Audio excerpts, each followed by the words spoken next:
The Northman. So like Zach said, this is the third movie from director Robert Eggers, best known for The Witch.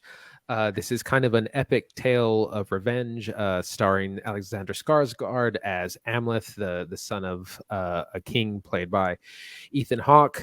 In a very Hamlet-esque plot, the kingdom is overthrown by the brother Fjolnir, played by Claes Bang, and he then sets off on a mission. He escapes. Young Amleth escapes, becomes like a warrior Viking, comes back to exact revenge on his brother, save his mother, regain the kingdom that was stolen to him.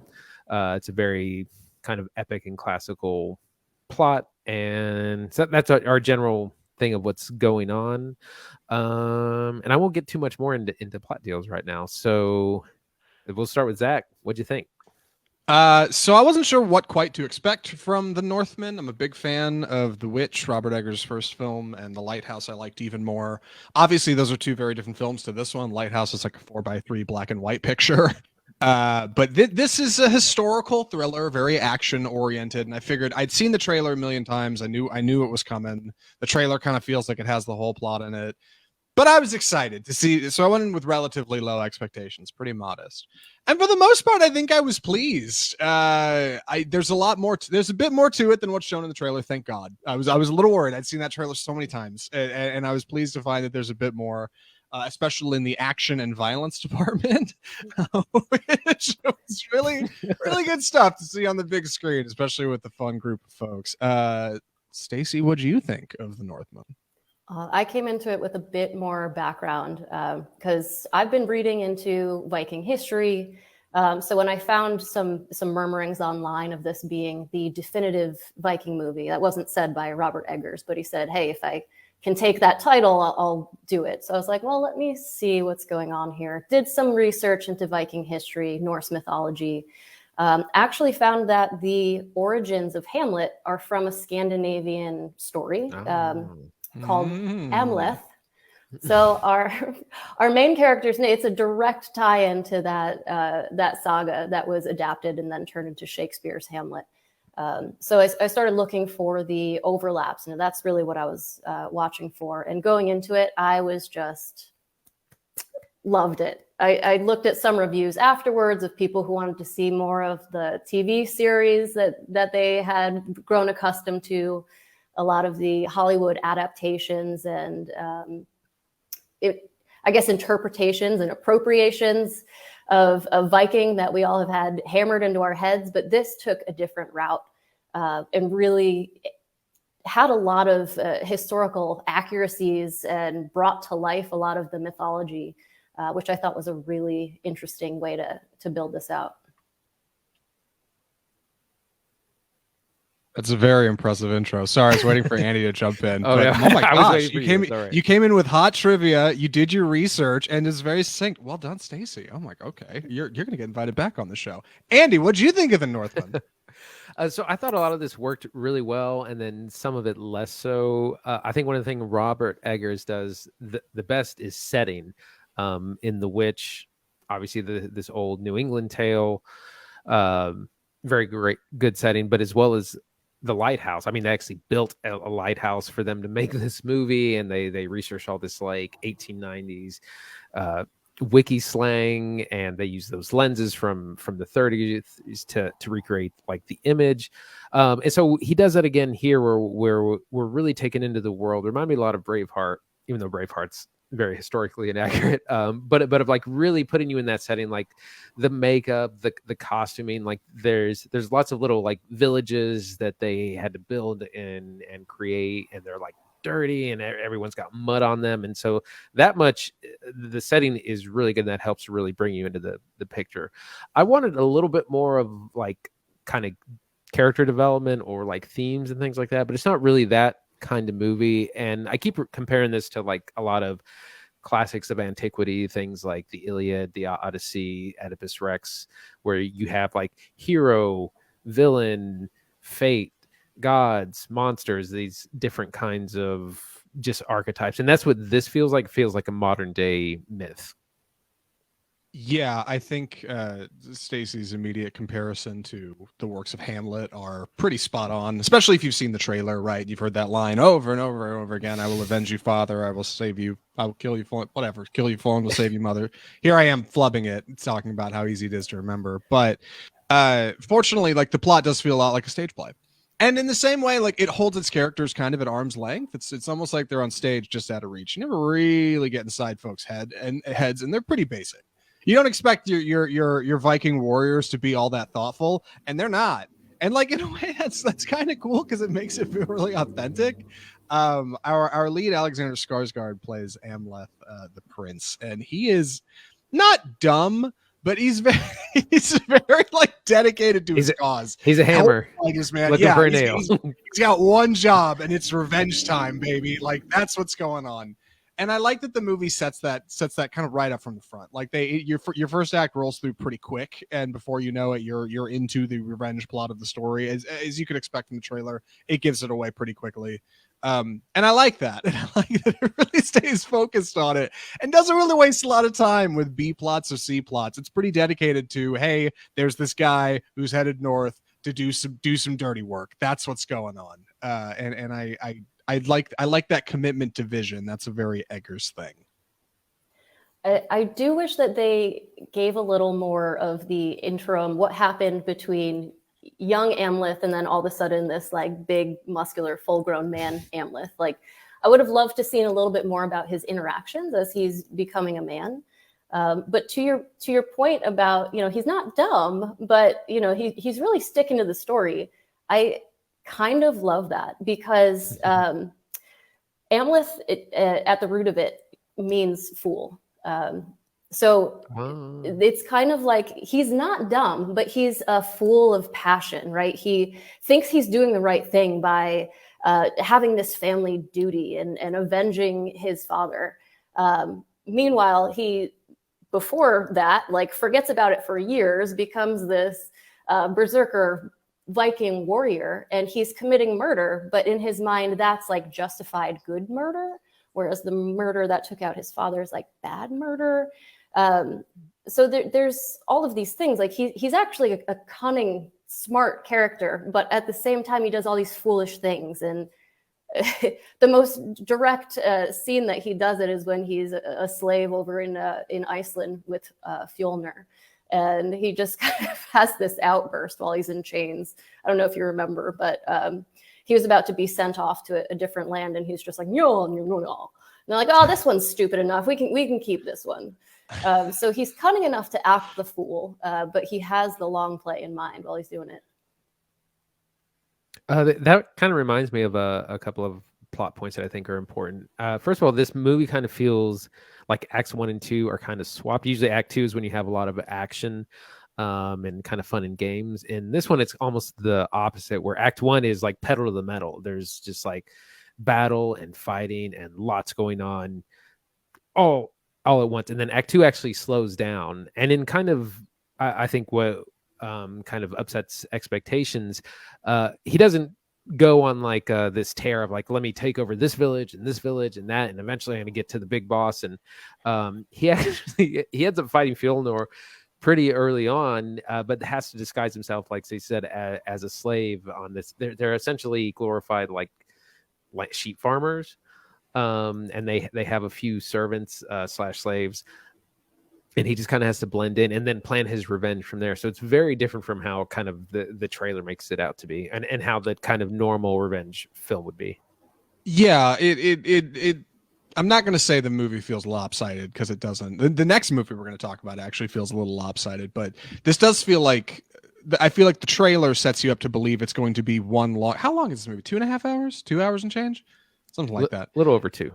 It makes it feel like it's going to be one long epic of a quest, of a journey to make it from wherever Amleth is as an adult to where his uncle is to save him. He's rowing a boat and he's climbing a mountain. Believe it or not, like that actually happens pretty quickly. And then the next half of it is a bit more grounded. Yeah, it's mostly takes place at this property, at this location, at this farmland, at this kind of village or township or whatever it is they've got.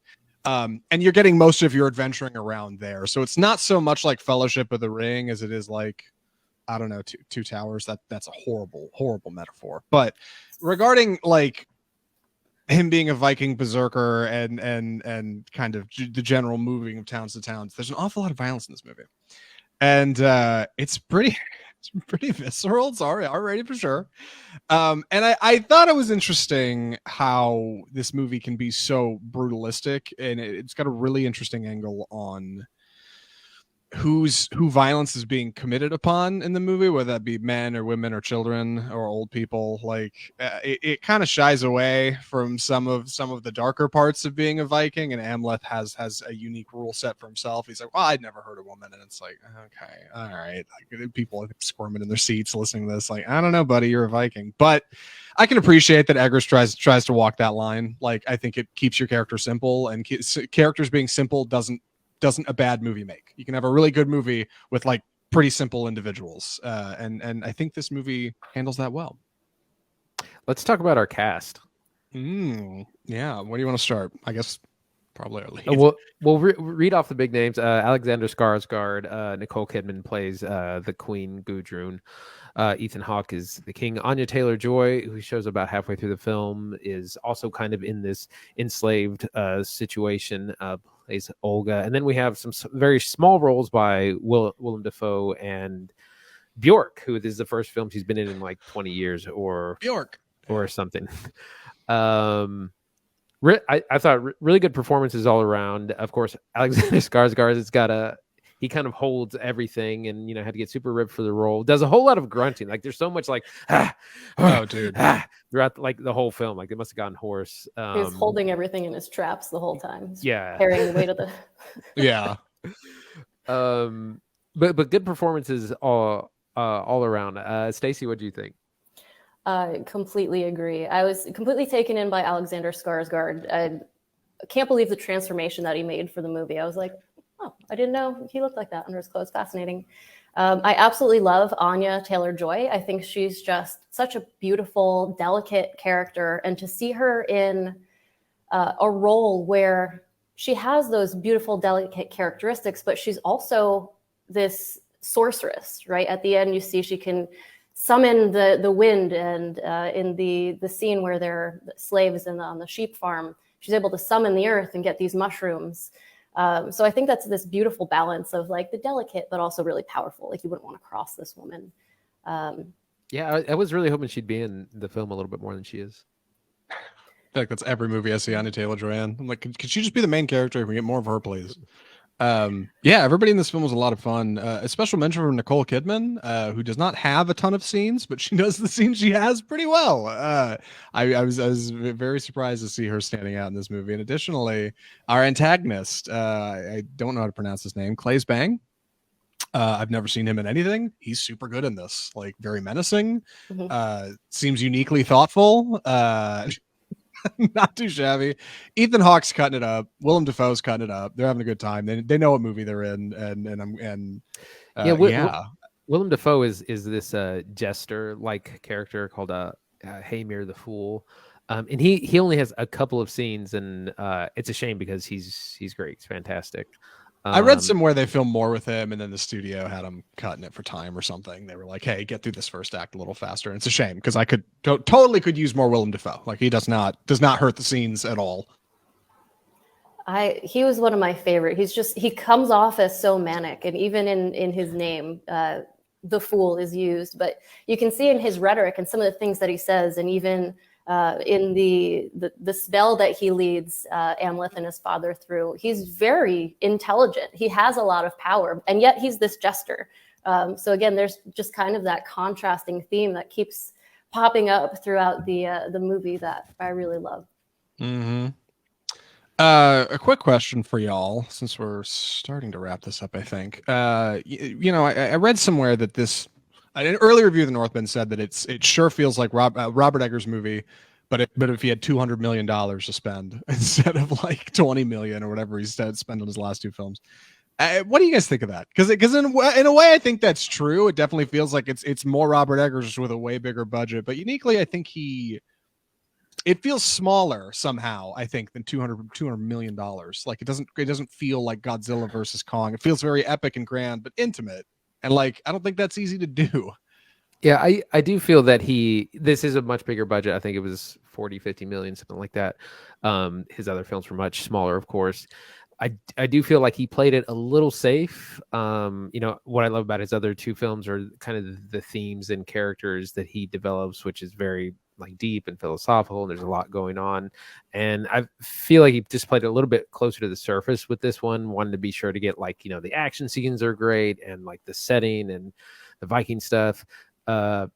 So I feel like he kind of is holding back on the script a little bit on this one. And so I'd like to see something that's kind of a better balance between things like The Witch and The Lighthouse and this.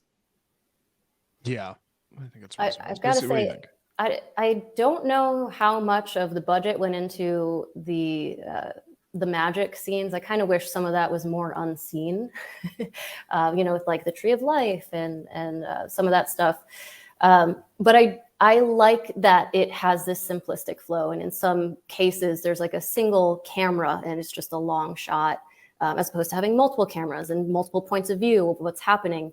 Again, it kind of just takes you to a different place where a lot of folks in the reviews that I've seen are going in expecting a certain formula. And he's intentionally breaking that. And in a lot of cases, making this more of an introspective type of thing, again, playing on that Hamlet type of nod to the past.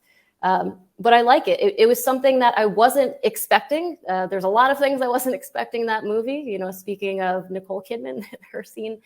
But maybe I'm just biased because I enjoyed it a lot. I don't know how he spent that much on the budget. Maybe it was travel budget. Or keeping Anya Taylor-Joy's feet warm between, takes where she was barefoot the entire time. But I thought it was well put together. Yeah, I feel the same way. A lot of fun, surprisingly grim. The Northman. Everybody ready for final reviews? Any other thoughts before recommendations? I'm ready.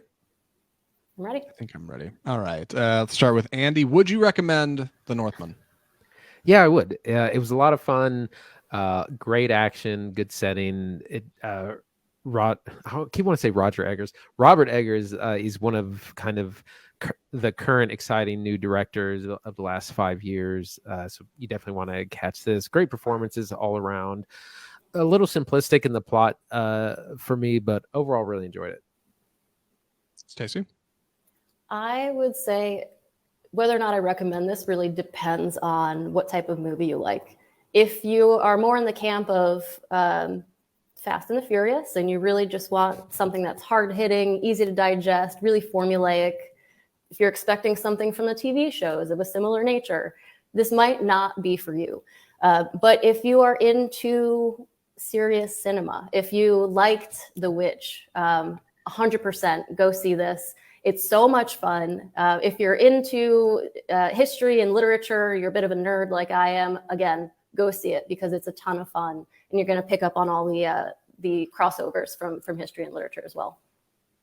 Yeah, I think I'm pretty firmly in the same camp. I'd recommend this movie. I do have trouble figuring out who to recommend it to. It's pretty grisly. Like, yeah, it is. you definitely got to be ready for that. Like, I don't know if this is a great date night flick, unless your date is definitely down for a little bloodshed because it happens. But you need, I don't know, you need something to take your dad to, or like hang out with your friends who are totally down for this stuff, or somebody who wants some good old fashioned lore because there's plenty of it. The Northman doesn't disappoint. It's a lot of fun. Would recommend.